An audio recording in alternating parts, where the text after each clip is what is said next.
I don't know if any of you know what ravel means. Some of you, somebody's laughing at it, I don't think you do. But to ravel, I learnt, means exactly the same as to unravel, right? Ravel and there's a name for those words where the opposite means exactly the same. It's one of those words. To unravel and to ravel means the same thing, but ravel just sounds much more positive, right? You're not unraveling, you're raveling. Revel in your raveling. It's wonderful. You're pulling that thread, it's coming apart, and it's actually what you thought was going to be the unraveling, the horrible thing is actually, I can breathe now. My goodness, I can, this decentering, this destabilizing of my entire world, I thought it would destroy me, but it's really helping me.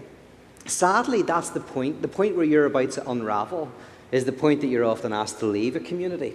That's the point when you kind of need it, because it takes courage to do it. We're all a bit like, I mean, this is scary to think, but imagine a philosopher who decides everything she believes through the rule of 3 dice.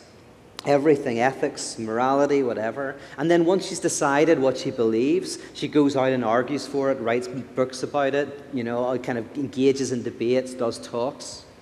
Now, we would think that's kind of absurd. But of course, the analogy is it's kind of like us, right? We're thrown into the world, into a language, and a country and a culture. We're read books. We engage in rituals of life. All of this stuff before we think critically. Now, you might be very smart. There's people I know who started to think critically when they were young, very young. Most of us, it's in our teenage years, later. For me, I think it was maybe in my late teenage years, my early 20s, before I really started to think critically. At that point, I'm already full of beliefs. I'm already full of ideas. And you've got a choice. You either defend them, or you start to critically engage with them. So imagine your brain's like a shopping trolley, and you go into the supermarket of ideas. Your shopping trolley is already full. By the time you start to think critically, it's not empty. You don't start empty, you start full up. And so then you can start to go, I don't like that product. I'll put that back on the shelf, but I like that one, right? But there's this weird thing where you're in the midst of this critical engagement. So we're all a bit like that. But we're worried about admitting that to ourselves. Will we not fall into complete relativism? Will we not let everything kind of fall apart? What will we be left with, right? And I'm always tempted to not say anything. I would actually want to stop now. Let's go. Like I want to say, maybe it will destroy everything. Maybe you'll unravel and there'll be nothing left, and it will just devastate your life.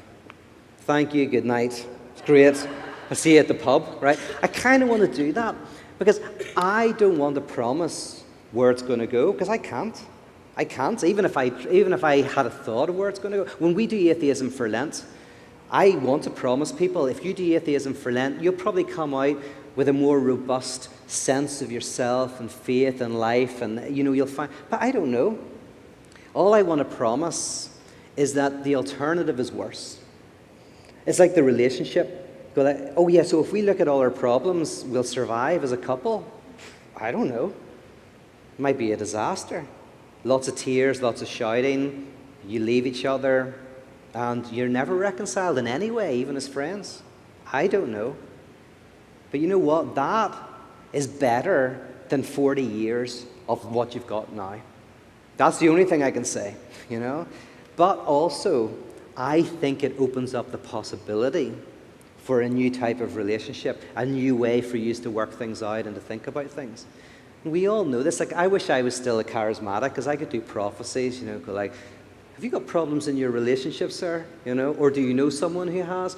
Have you ever, pretended that everything's fine on the surface, but you know that there's issues there, and your partner knows there's issues there as well, but you just haven't brought them up to the surface because you're going like, if I do that, it's going to be terrible. Yeah. You can do that because it's kind of basically I'm going to hit the right answer 90% of the time. It's like, has anybody got a sore back? It's easy to do, but it's this structure, and this is the whole thing I was talking about. That it's hard for us to be honest with ourselves. We do want to be because we're terrified of what happens when we pull the thread. But actually, I think that's what Christianity is. Not even, this is the difference. My first book was more about we can deconstruct, question our Christianity. But my later work is saying, no. You don't question your Christianity. You don't question it and pull it apart. Christianity is the questioning and pulling apart of life.